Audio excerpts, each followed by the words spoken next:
கோவிந்தாய நமக. ஓம் விஷ்ணவே நமக. ஓம் மதுசூதனாய நமக. ஓம் திரிவிக்ரமாய நமக. ஓம் வாமனாய நமக. ஓம் ஸ்ரீதராய நமக. ஓம் ரிஷிகேசாய நமக. ஓம் பத்மநாபாய நமக. ஓம் தாமோதராய நமக.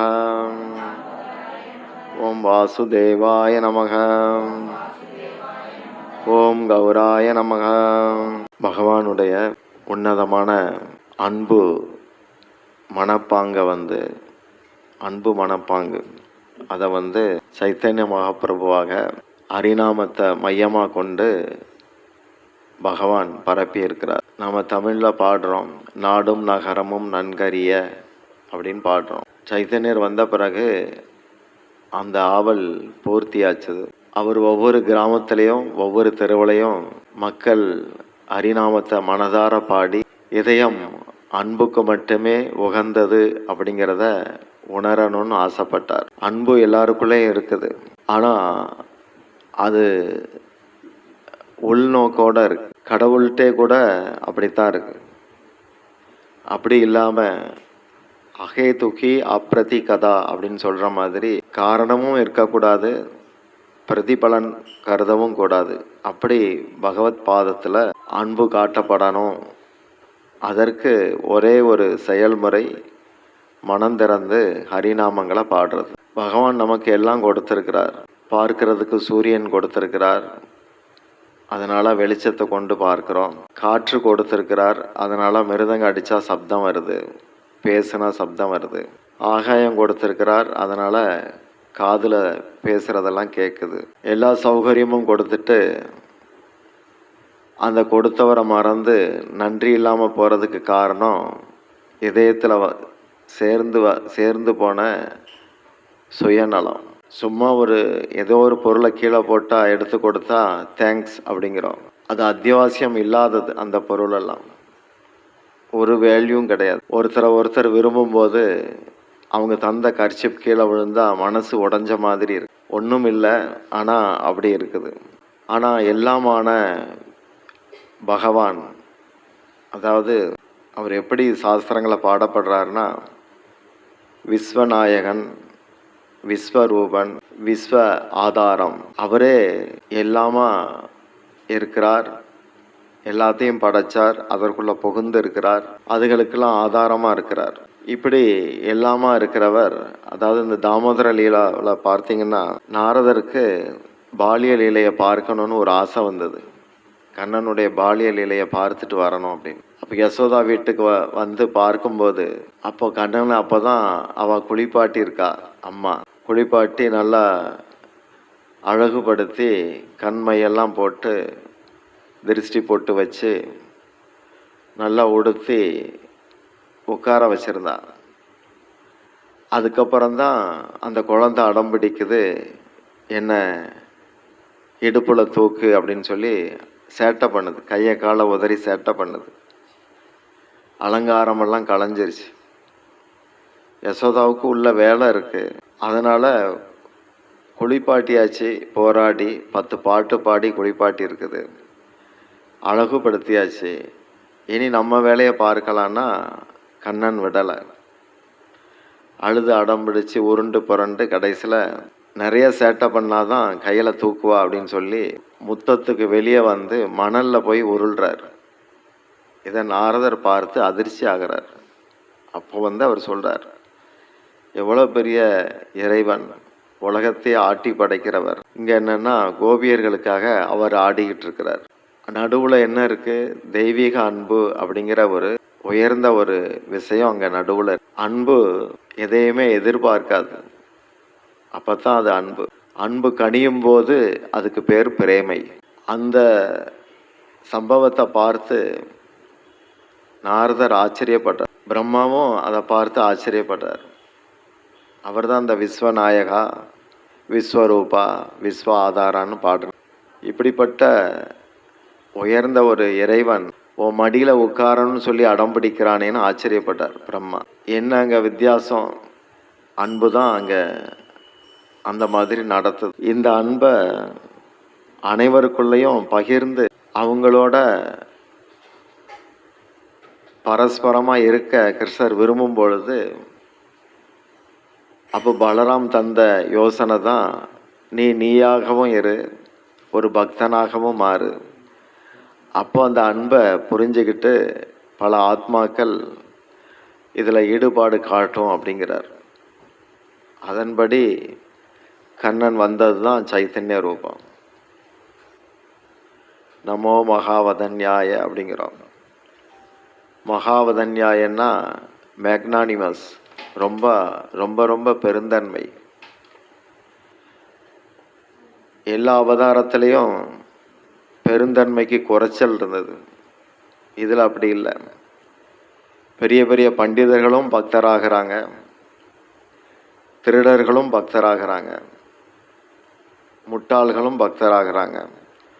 குழந்தைக்கும் பக்தி, வித்வான்களுக்கும் பக்தி, எல்லாருக்கும் அந்த தெய்வீக அன்பை சைத்தன்யர் கொடுத்தார்.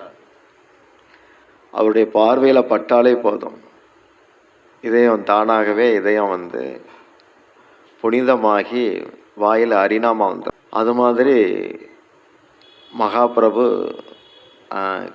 அந்த கிருஷ்ணருடைய தெய்வீக அன்பை விநியோகித்தார்.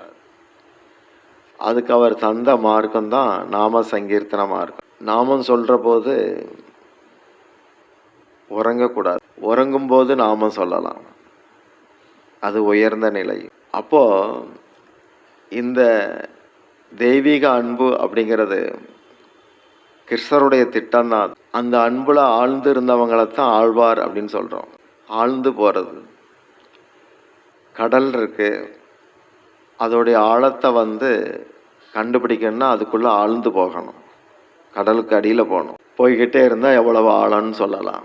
ஆனால் அந்த ஆழத்தை அளக்கிறதுக்கு பௌதிக உலகத்தில் சரியான மெட்டீரியல், ரா மெட்டீரியல் கிடையாது, அது எங்கேயுமே இல்லை. அப்படி முயற்சி பண்ணால் அது எது மாதிரினா, அந்த காலத்தில் குருவி பிஸ்கட்டுன்னு ஒன்று உண்டு, பாக்கெட்டில் இருக்கும். குருவி, வாத்து, புறா இதெல்லாம் பிஸ்கட் வடிவத்தில் இருக்கும், உண்டு தானே? அந்த குருவி பிஸ்கட்டை முதல்ல சீனியிலே போட்டாங்க, அப்புறம் தான் மைதாவில் வந்துச்சு. அப்போது சர்க்கரை பொம்மை அது பேர்.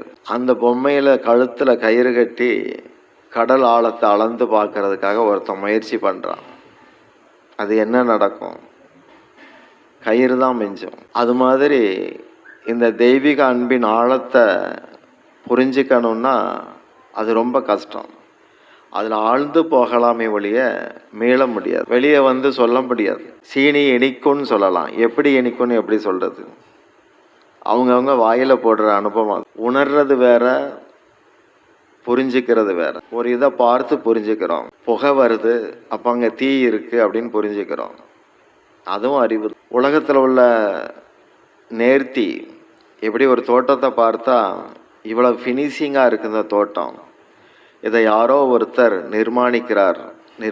நிர்வகிக்கிறார்னு கண்டுபிடிக்கிறோம். இதே போல் உலகத்தில் பல நேர்த்தியான விஷயங்கள் இருக்குது. 6 ருதுக்கள் இருக்குது, சூரியன் சரியாக வருது போகுது, வருஷத்தில் 4 தடவை கிழக்க உதிக்குது சூரியன். இப்படி ஒரு நேர்த்தி இயற்கையில் இருக்குது. அப்போ இதுக்கு பின்னாடி ஒருத்தர் இருக்கிறார். அது மாதிரி உணரணும். கொஞ்சம் அப்படி உணரும்போது அவர் என்னெல்லாம் நமக்கு செய்திருக்கிறார்னு புரியும்.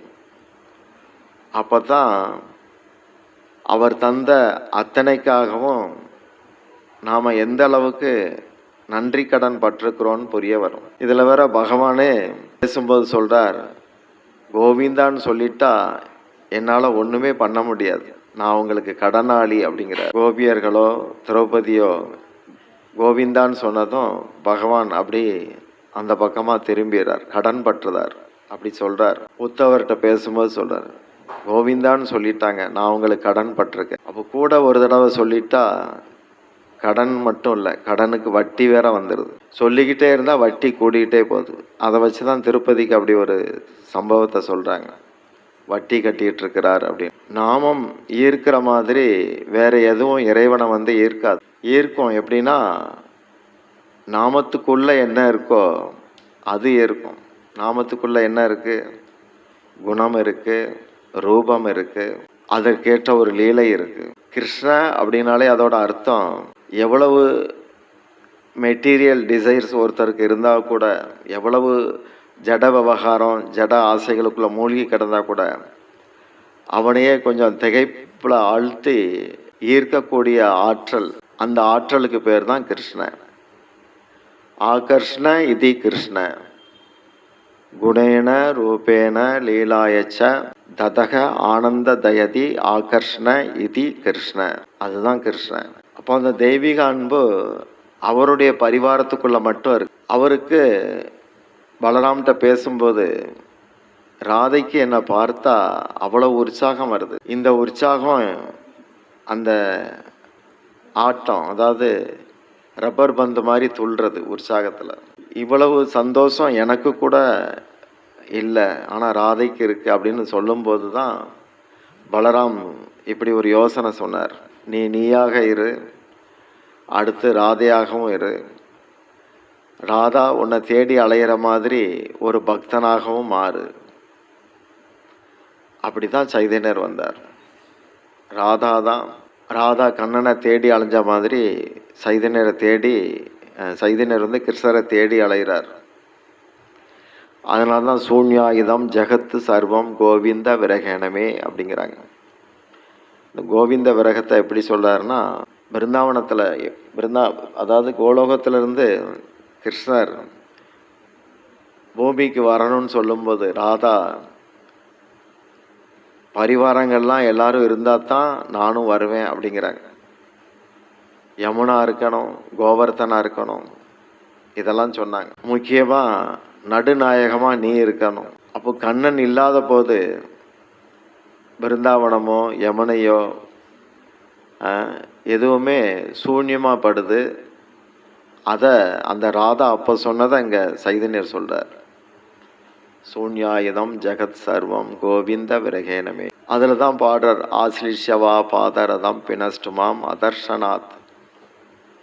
நீங்கள் எனக்கு தரிசனம் தரலாம், உங்கள் விருப்பம், தராமலும் போகலாம், இல்லாட்டி ஓடி ஒளியலாம். அதர்ஷனாத் அப்படின்னா கண்ணில் படாமல் எங்கேயாவது போயிடலாம். அது அவருடைய விருப்பம், கிருஷ்ணருடைய விருப்பம். நம்ம யாரையாவது கோயிலுக்கு கூப்பிட்டா கிருஷ்ணருக்கு விருப்பம் இருந்தால் அது நடக்கும் அப்படிம்பாங்க. அவர் கூப்பிடட்டும் அப்படிம்பாங்க. அவர் கூப்பிடட்டும், நாங்கள் வர்றோம். அது வந்து நாத்திகத்தனமான வார்த்தை. அது பெரிய பெரிய அடியார்களே என்னை எப்போ கூப்பிடுவேன்னு கேட்குறாங்க. சங்கராச்சாரியார் எவ்வளோ பெரியவர், ஆதிசங்கரர், அவரே அப்படி சொல்றார். உங்கள் பார்வையில் நான் படமாட்டேனா அப்படிங்கிற. நாம் சாதாரண காஃபி டீ பான் பராக்கு இதுகளெல்லாம் விட முடியலை. ஆனால் கிருஷ்ணர் கூப்பிடட்டும், நான் வாரேன், அவரே கூப்பிடுவார், அவர் தானே அத்தாரிட்டி அப்படிங்கிறாங்க. இது வந்து செயல்முறை தெரியாமல் விடை எழுதின கணக்கு மாதிரி. 5-3 எத்தனைன்னா பாரம்பரியமாக சொல்கிற 8 இது எப்படின்னு சொல்ல தெரியாது. அது ஒரு மூடத்தனம் தான். அப்போது அந்த தெய்வீக அன்பு பரஸ்பரமாக அவங்க பரிவாரத்துக்குள்ளே இருந்தது. இது அத்தனை பேருக்கும் கொடுத்தா என்ன அப்படின்னு தோணிச்சு கிருஷ்ணருக்கு. அதன் விளைவு தான் சைதன்யர். ஒரு பெரிய கம்பெனி இருக்குது, 400 பேர் வேலை செய்கிறாங்க. வருஷம் பூரா பாடுபட்டுக்கிட்டே இருக்காங்க. அப்போ ஓனருக்கு திடீர்னு தோணுது, காலையிலே வர்றோம், ராத்திரி வரைக்கும் அடைஞ்சு கிடக்கிறோம், நல்லா சம்பாதிக்கிறோம், எல்லாம் இருக்குது, ஆனால் ஒரு பிடிப்பு இல்லை, ஆனந்தம் இல்லாமல் இருக்கு. அப்போ அவர் வந்து மேனேஜரை கூப்பிடுறாரு. டிபார்ட்மெண்ட்டில் எத்தனை மேனேஜர் இருக்கீங்க? 25 பேர். அவ்வளோ வரையும் வர சொல்லுங்கள், கிரவுண்டில் கொஞ்ச நேரம் விளையாடலாம். என்ன விளையாடலாம்னு நினைக்கிறீங்க? உங்கள் விருப்பம் அப்படின்னு அவர் சொல்லுவார் மேனேஜர். ஒரு மில்லில் இப்படி நடந்தது. என்ன விருப்பம் சொல்லுங்கள், என்ன விளையாடலாம்? வாலிபால், இறகு பந்து, ஒன்று ஒன்றா சொல்கிறாங்க. அப்போ விளையாட்டில் ஓனர் வந்து தோத்துட்டார். அப்போது அவருக்கு அப்படி இந்த சாதாரண கம்பெனி ஓனருக்கே அப்படி மனசு வருது. அதே போல் பிரபஞ்சநாதன் ஜெகநாதருக்கும் அப்படி ஒரு ஆசை வருது. கொஞ்சம் போய் விளையாடலாம், மாடுகளோட விளையாடலாம், கோபர்களோட கோபியரோட. அப்படி விளையாண்டாச்சுன்னா ஒரு ஆனந்தம் கிடைக்குது. ஆனந்தம் நம்மக்கிட்ட மொத்தமாக இருக்கு. ஆனால் அது பகிரும் பொழுது தான் டேஸ்ட் கூடுது. உங்ககிட்ட சட்டி சட்டியாக சாப்பாடு இருந்தால் கூட 4 பேருக்கு போட்டால் தானே ஒரு சந்தோஷம் கிடைக்குது. புதுசாக உடுத்துகிறோம், இல்லாதவங்களுக்கு கொடுத்து உடுத்துனா இன்னும் கொஞ்சம் டேஸ்ட் கூடுது. அது மாதிரி தான் அது. பகவான் அதை விரும்பலை. குழந்தைங்களுக்கு முதல்ல சாப்பிட கற்றுக் கொடுக்கும்போது அம்மா என்ன செய்கிறா, வாயில் சவைச்சி காட்டுறா, இப்படி சாப்பிடணும் அப்படின்னு. அம்மாவுக்கு திங்கிற ஆசை கிடையாது, குழந்தைய திங்க வைக்கணும்னு ஆசை. அதே மாதிரி கிருஷ்ணருக்கு ஏன் இப்படி சொங்கி மாதிரி எல்லாம் இருக்கிறாங்க, ஒரு உற்சாகம் இல்லாமல் செத்த மாதிரி இருக்காங்களே, கொஞ்சம் அவங்கள செத்த கொஞ்சம் ஆட வைப்போம், பாட வைப்போம், உற்சாகப்படுத்துவோம்னு ஆசைப்படுறாரு. அவர் ஒரு செகண்ட் அதை ஆசைப்பட்டா போதும், பூமியில் அது எத்தனையோ கோடி வருஷம் ஆயிரும். அப்படி ஆனந்தமாக இருங்க, உற்சாகமாக இருங்க, இதுக்கு என்னுடைய நாமத்தை பயன்படுத்துங்க அப்படிங்கிறார். நாமத்துக்குள்ளே அதை முதலீடு பண்ணிட்டார். தெய்வீக அன்பு எப்படி போய் வாங்குறது? பேங்கில் பணம் எடுக்கலாம், வித்ட்ராவல் ஃபில் பண்ணுறோம். அது மாதிரி தெய்வீக அன்பை அங்கேருந்து நீங்கள் வித்ட்ராவல் பண்ணணுன்னா என்ன பண்ணணும்? நாமத்தை சொல்லணும். இதை சொன்னால் அங்கேருந்து அது நமக்குள்ளேயும் இருக்குது. நமக்குள்ள அந்த காலத்தில் ஒரு கம்பளி உண்டு, சிகப்பு வெள்ளை கருப்பில் இருக்கும், தடியாக இருக்கும், தூக்க முடியாது. அது மாதிரி இதயத்தில் இருக்கிற தெய்வீக அன்பை அப்படி ஒரு கம்பளி மூடி இருக்கு. அதனால் இதயம் இருக்கான்னு டவுட்டாக இருக்கு. சில பேர் நடத்தையை பார்த்தா இவனுக்கெல்லாம் மனச்சாட்சி இருக்கா, இதயம் இருக்கா அப்படின்னு சந்தேகமாக இருக்கு. இதெல்லாம் என்ன ஜென்மம், நன்றி இல்லாமல் இது என்ன வாழ்க்கை வாழ்கிறாங்க அப்படின்னு தோணுது. எப்போவுமே எதை மறந்தாலும் நன்றி மறக்கக்கூடாது. அப்போது எவ்வளவெல்லாம் செய்திருக்கிறார் கிருஷ்ணர், பூமி கொடுத்துருக்கிறார். அந்த இடத்துல இருந்தால் என்ன செய்ய முடியும்? வவ்வாலாக பறந்தால் தலைகளாக தொங்கணும். அங்கே 4-5 பேராக கூடி பேசினா கூட எல்லாரும் தலைகளாக தொங்கி தான் பேசணும். நமக்கு அப்படி இல்லையே. தலைகளாக நின்னாலும் சத் சங்கத்துக்கு வர பயப்படுறாங்க.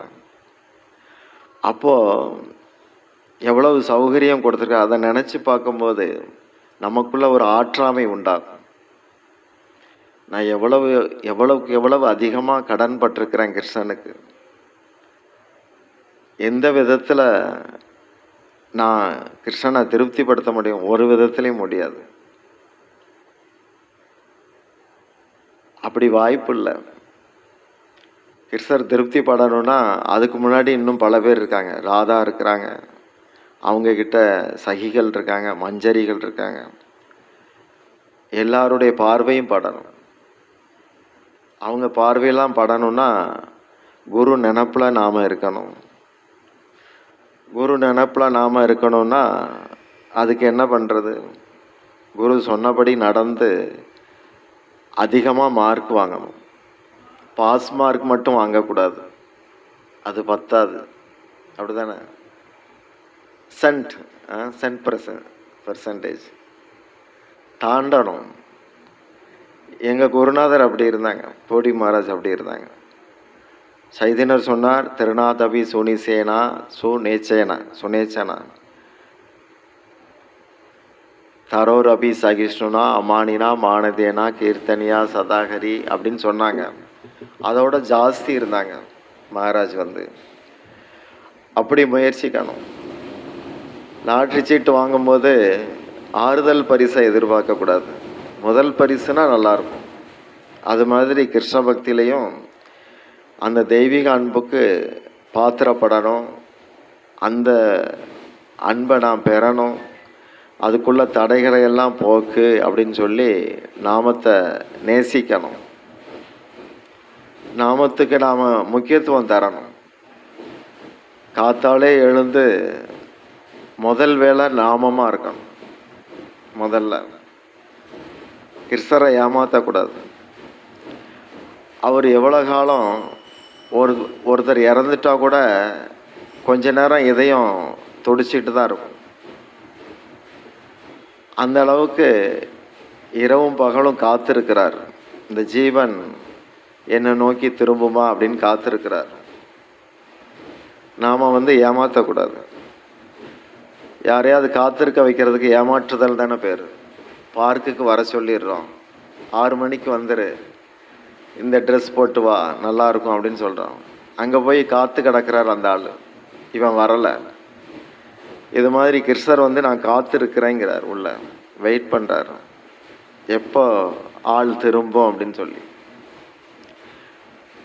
நமக்குள்ள அன்பு இல்லாத ஆள்கள் இல்லை, இருக்குது. ஆனால் அல்ப விஷயங்கள்ல இருக்காது. சில பேருக்கு குருவி மேலே அன்பு இருக்குது, சில பேருக்கு நாய் மேலே, சில பேருக்கு பூனை மேலே. ஏன்னா இங்கெல்லாம் செலுத்தி ஏமாந்து போயிடுச்சு. அப்போது இதாவது நல்லது. ஏன்னா எனக்கு ஒரு துக்கம் இருக்குது, யாருக்கிட்டையாவது போய் சொல்லியாச்சுன்னா அவன் பதிலுக்கு அவன் துக்கத்தை சொல்வான். அதுக்கு கோயிலில் போய் சொல்லிட்டா சில பேசாது, அது பாட்டுக்கு அப்படி இருக்கும். அது மாதிரி அன்பு காட்டி நொந்து போனவங்க அன்புக்கு ஏங்கிறதுனால எதையாவது வாங்கி அது மேலே அன்பு காட்டுறாங்க. அப்புறம் அதுலேயும் சலிப்பு வந்துடுது. இந்த சலிப்பெல்லாம் ஜெயிக்கணும். அப்போ கிருஷ்ணர் மட்டும்தான் அதுக்கு இடம் கொடுக்குறார். நீங்கள் எப்படியெல்லாம் வாழ்க்கையில் தடுமாறுறீங்க, எவ்வளோ கஷ்டப்படுறீங்க, அப்போல்லாம் உங்களுக்கு கிருஷ்ணரை தவிர யாரும் ஊக்கம் தர முடியாது. ஏன்னா எனக்கு அதில் நிறைய அனுபவம் உண்டு. ஒருத்தன் அடிக்கடி தூக்க மாத்திரை போட்டுக்கிட்டே இருப்பான் சாகிறதுக்கு. அவனுக்கு அதுதான் வேலை. எவ்வளவோ நண்பனாக இருந்தான், எத்தனையோ தடவை சொல்லி பார்த்து கேட்கல. கடைசியில் 40 மாத்திரை போட்டு திருநெல்வேலி ஆஸ்பத்திரியில் கிடக்கும்போது அப்போது நான் கீதா படிச்சிட்டேன், ஓரளவுக்கு படிச்சிருந்தேன். அதை கொண்டு போய் கொடுத்த 2ஆம் அத்தியாயத்தை பற்றி படித்ததும் அவன் நல்லா பக்தராக ஆகிட்டான். இப்போ அவனுக்கு பேரே மகாராஜ். அப்போது கிருஷ்ணர் மாதிரி ஆறுதல் படுத்த யாரும் முடியாது. எங்கே அன்பு இருக்கோ அவங்க தான் ஆறுதல் தர முடியும். அன்பு இல்லாத போது அங்கே சுயநலம்தான் டாமினேட் பண்ணும். அதனால் ரொம்ப கவனமாக இருக்கணும். அந்த தெய்வீக அன்பு நாமந்தான் பிரம்ம முகூர்த்தத்தை பயன்படுத்துகிற போது சுலபமாக இதயத்துக்குள்ளே உட்காரும் அது. ஏன்னா சரஸ்வதி மகாராஜ் கடைசி நேரத்தில் சொன்ன வசனங்கள் நமக்கு தெரியும், வாரம் சொல்கிறோம். இஸ்கான் பிரபுபாதா கடைசியில் சொன்ன வார்த்தையும் இருக்குது. அவர் என்ன சொன்னார்? Please wake up in the early morning, it will keep you in the mode of goodness அப்படின்னாங்க. தயவு செய்து காத்தாலே எழுந்திரிச்சிருங்க, அது உங்களை சாந்த குணத்திலேயே உட்கார வைக்கும் அப்படின்னு சொன்னார். சாந்த குணம்தான் ஆக்கப்பூர்வமானது. நமக்கு காலை பொழுது பத்தலையேங்கிற ஏக்கம் வரணும், தூக்கம் வரக்கூடாது, ஏக்கம் வரணும். அப்படிதானே?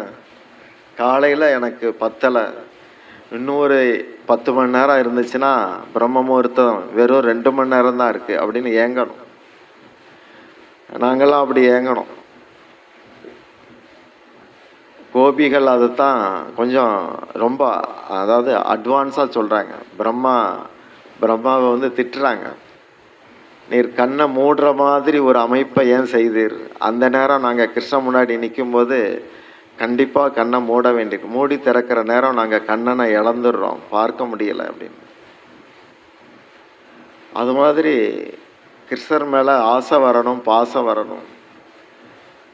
உங்களுக்கு உலகத்தில் நீங்கள் எவ்வளவு டேலண்ட் இருந்தாலும் அதெல்லாம் பாடிலி டெக்கரேஷன். அது ஒரு டெட் பாடிக்கு எத்தனை அலங்காரம் பண்ணாலும் அந்த பாடி அதை ஃபீல் பண்ணாது, அப்படித்தானே? ஆனால் ஆத்மாவுக்கு அலங்காரம் நீங்கள் கிருஷ்ணருக்கு என்னென்ன பண்ணுறீங்களோ அது பூரா ஆத்மா அலங்காரம். ஏன் அது ஆத்மாவுக்குள்ள பதவி? ஏன்னா ஆத்மா சாகாது, அதனால் அது கூடவே வருது. உடம்புல வந்து குழந்தை பருவம் இருக்குது, வாலிபம் இருக்குது, அடுத்து முதுமை இருக்குது. இதிலெல்லாம் பருவம்தான் மாறுது. தேகம் பத்திரமா தான் இருக்குது, பருவங்கள் மாறுது. ஆனால் மரணத்தில் தேகமும் போயிடுது. அப்போ தேகத்துக்கு கிடைச்ச அத்தனை பட்டமும் சேர்ந்து புதஞ்சிருது. டாக்டராக அதையும் சேர்த்து புதைச்சிடணும், வக்கீலாக அதையும் சேர்த்து புதைச்சிடணும். அடுத்த பிறவியில் பிறக்கும்போது நான் போன பிறவியில் வக்கீல், அதனால் நான் இப்போ படிக்க முடியாது, எனக்கு அந்த பட்டம் வேணும்னு சொல்ல முடியாது. ஆனால் கிருஷ்ணதாசன் அப்படின்னு இறந்தாச்சுன்னா அடுத்த பிறவியில் அது தொடரும், அது கண்டினியூ ஆகும், விட்ட இடத்துலேருந்து தொடரும். பௌதிகம் வந்து தொடராது, அதுக்கு தொடர சான்ஸ் கிடையாது, மறதின்னு ஒன்று வச்சிருக்கிறாங்க. ஆனால் ஆன்மீகம் வந்து அது தொடர்கதை, அது வந்து விடுபடாது, விட்ட இடத்துலேருந்து தொடரும். ஹரே கிருஷ்ணா. அதனால் தெய்வீக அன்புக்காக நாம் நாமங்களை நிறைய சொல்ல ஆசைப்படுவோம். ஹரே கிருஷ்ணா.